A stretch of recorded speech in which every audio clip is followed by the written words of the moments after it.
The best healthcare is there in ways big and small. There when we most and least expect it. We may not see it, but we feel it. It lets us know we're not in this alone. Everyone deserves a healthcare partner who never quits. One who's there for what matters. United Healthcare. There for what matters.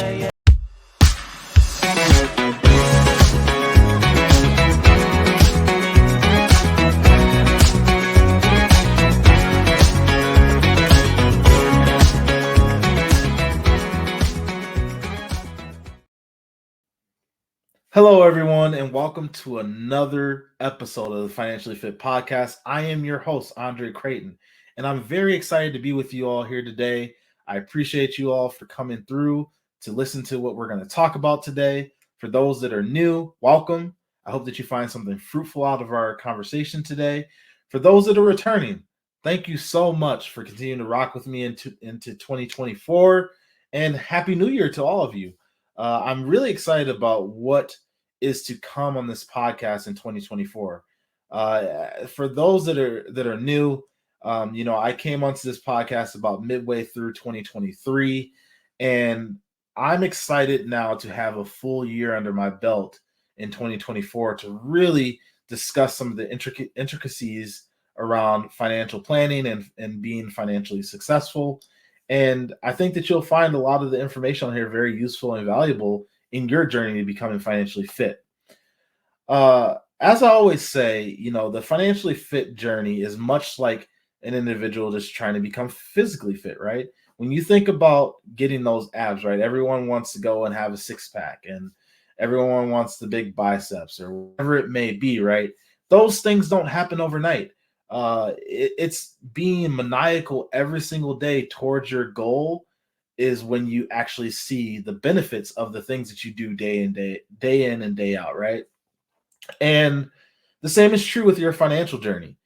It truly is a marathon. It's not a sprint. You're not going to become a millionaire overnight. You're not going to reach the pinnacle of whatever your goals are overnight. But if you can do the simple things and the basics day in and day out, and you allow time to run its course, you're going to be well on your way to becoming financially fit. So let's dive into our topic today. So I was reading an article last week from the Wall Street Journal, and the article was talking about how millennials and Gen Zs are turning to their friends to discuss finances and get advice versus using a professional like a financial advisor or an investment advisor, right? And I found the article to be quite compelling because, I started to ideate over where do I stand on this, right? And, if you've listened to any of the prior podcasts that I've had, I talk a lot about how it's important to have a financial advisor. It's important to have a tax person. It's important to have an attorney, right? Those are the three professionals I think that are very important to have in your life. And I still believe that even after reading this article. But I too have turned to friends at times that are, friends that I see that are very successful. They're doing well professionally. From an outsider's perspective, they look like they're doing really well financially. And I do mean from an outsider's perspective, right? Unless you're living with that person day in and day out, you're not actually seeing, what they're doing with their finances. You can talk about it all day, right? But unless you can actually tangibly see it, it's hard to truly understand what they're doing besides what they tell you, right? And so in this article, they talked a lot about how, a lot of millennials and Gen Zs grew up and started to become professionals in the late 2000s. And if you think about what was happening in the late 2000s, specifically around 2008, we had the financial crisis with homes and things like that, right? And I think that put a lot of strain on the relationship that people have with banks and potentially even, just the way that they view the financial landscape of working with someone, right? Anytime there's a recession like that, it brings a lot of questions around like whether you were set up right financially, right? And some things are unavoidable, right? I mean, I think you need to think about the market is very volatile, right? So if you had a lot of money in the market at that time, you probably suffered tremendously. But fast forward, 4, 5, 6 years later, the market did recover. Now I know that we're now back on a similar course where in 2020 the pandemic hit and there was a lot of unfavorable things that occurred that put people in a very tough position from a financial standpoint. I also think that too, the pandemic brought a lot of opportunity for people to really discover who they are, right? You're working from home and you're sitting in an office and it's just you and the four walls around you, right? You're not interacting with people. It truly did give you an opportunity to really think about, what do I want in life?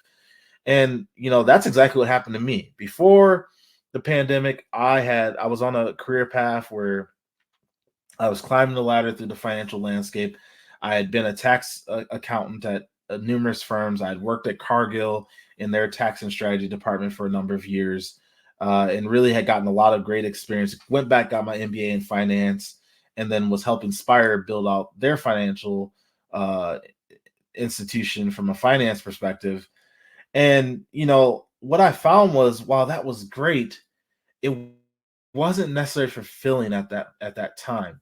So, I ended up leaving. I took a leap of faith and started a business with two other individuals that happened to be friends of mine, right? And now we're over 3 years, almost 4 years into this now, and really have scaled a company, and things are looking great. And it just I never would have fathomed that I would be in the position that I'm in right now, but I'm so thankful for when there are trying times, really taking time to evaluate, where do I want to be, right? The article also talked a little bit about how, a lot of individuals that are in their mid 20s, they talk about how their parents had already begun investing, whether that was in stocks or in the market, or whether that was, purchasing an investment home or buying their first home. And a lot of mid 20-year-old millennials talked about how there's a sense of disappointment and feeling as if they're disappointing their parents because they're not in the same position, right? And I always say it's tough when you start comparing yourself to people, right? Because there's so many variables that look different than when your parents were purchasing their first home or purchasing an investment home or whatever it may have been, right? There's lots of different market variables that look a lot different in today's world than they did then, right?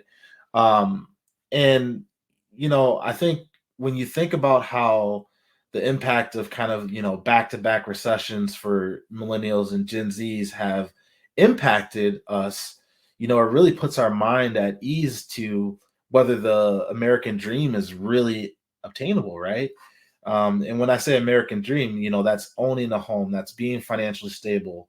And what we learned in this article is that 9% of millennials and Gen Zs that were surveyed had confidence in banks.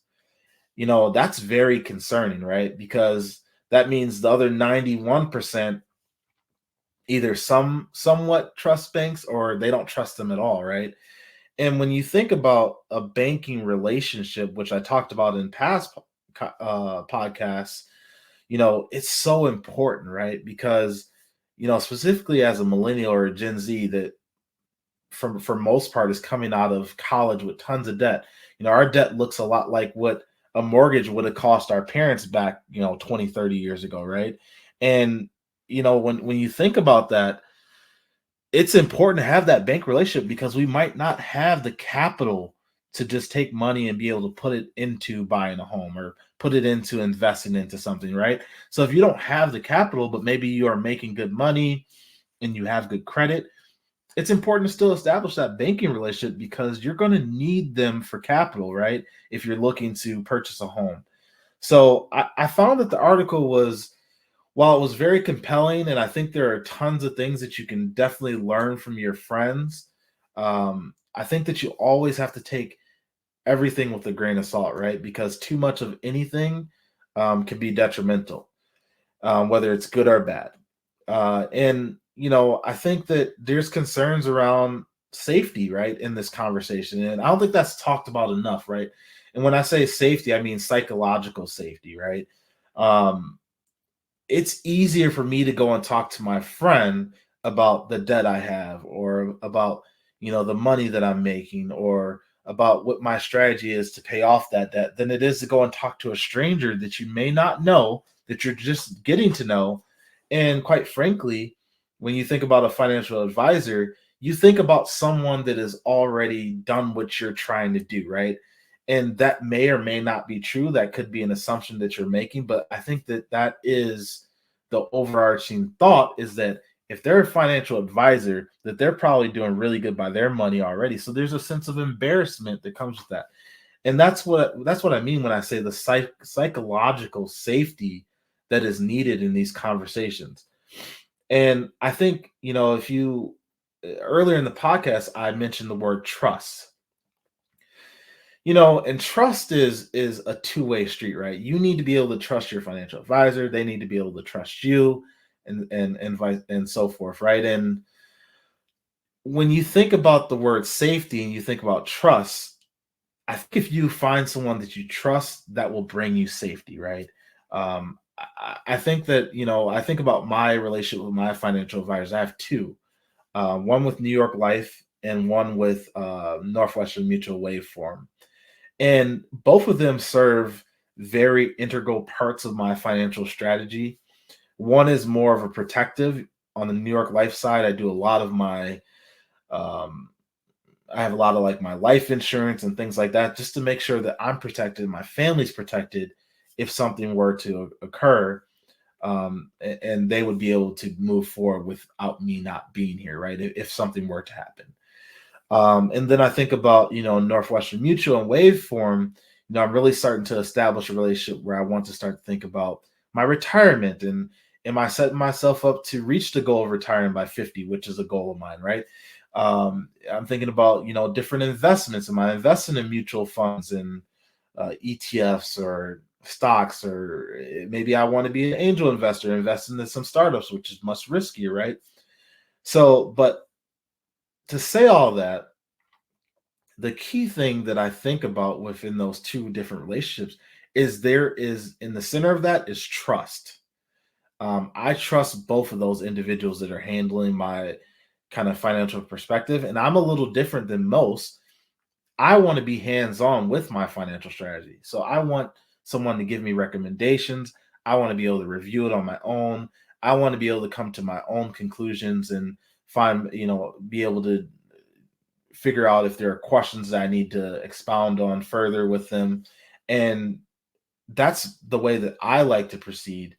And I know that not everyone is like that. And this article touched on that, is how, a lot of the information that's given from financial institutions, whether it's financial advisors, investment advisors, can be confusing. And it seems much like a foreign language for a lot of people. And that's understandable, right? Because if you're not in that profession and you haven't done your due diligence around it, it is going to be a foreign language. It's going to be much like speaking French or Spanish than speaking English. And the only way that we can do that is to find someone that we trust, that's willing to take the time to break it down to us into the basics. And once we learn the basics, then we'll be in a position to be able to actually go out and have a more trusting relationship with these financial professionals. And hopefully, with you tuning into this podcast, that's what this podcast can be for you all. I think this podcast can be an intermediary between you and the financial advisor or professional that you want to work with, where I can really help you with the basics of the things that you should be thinking about, so you can be very intentional about the questions and the due diligence that you're doing when something's presented in front of you. So to say the least, I think that while it's important to um, lean on your friends and finding comfort in that. I also think you have to be comfortable being uncomfortable. And sometimes that's going to mean working with someone that maybe you don't have as closely a relationship with as your friend, because your friend also is not going to always tell you exactly what you need to hear. But a financial advisor is going to tell you exactly what they believe they think you need to hear to help you move forward in your journey.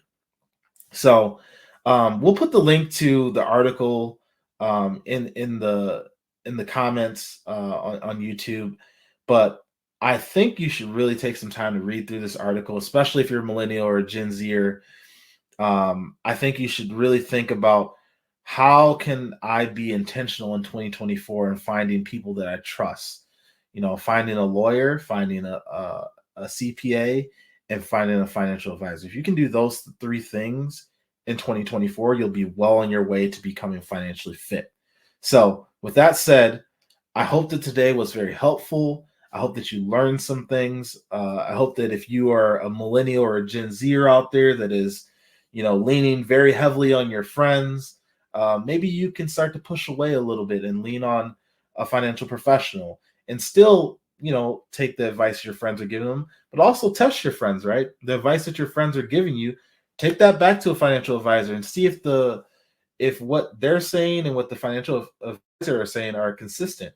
Because once you find that consistent message, then you'll understand what is actually noise and what is actually going to propel you forward, right? So with that said, thank you so much for being here with me today. Once again, I am your host, Andre Creighton. And as I always say, the power is not in how much money you make. The power is in how much money you keep. Thank you so much for being here with me today. I'll see you guys later. Deuces.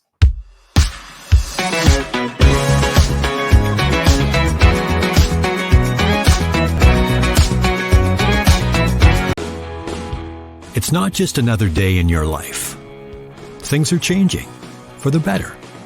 At Comcast, we see those changes, and we're thinking about how we use technology today to live, work, learn, and play. And we're building for the future now, so we're better prepared for the wants and needs of tomorrow. That's why Comcast is rolling out multi-gig internet speeds to more than 50 million homes and businesses before the end of 2025, making our already industry-leading network even faster, smarter, greener, and more reliable. Over the decades, Comcast has been your partner, working hard to serve your community, and will continue to be your partner. We're expanding our gigabits so you can enjoy the tiny bits that matter most. This winter, the COVID-19 virus is still circulating in our community, and the best way to protect yourself and your family is still with the latest vaccine. They're safe and effective. Vaccinations are recommended for all Minnesotans 6 months of age and older, but there are still many reasons why the updated vaccine will protect you. Did you know that people who have been vaccinated and come down with COVID-19 are less likely to get very sick or need to be hospitalized? People who have been vaccinated are at significantly lower risk to come down with the ongoing health effects associated with long COVID, and chances of dying from COVID-19 are greatly reduced in people who have been vaccinated. Even if you have never been vaccinated, maybe you are ready to do it in the new year. It's never too late to protect yourself from COVID-19. Talk to your trusted healthcare provider about getting vaccinated, or search vaccines.gov to find a convenient location near you. That's vaccines.gov.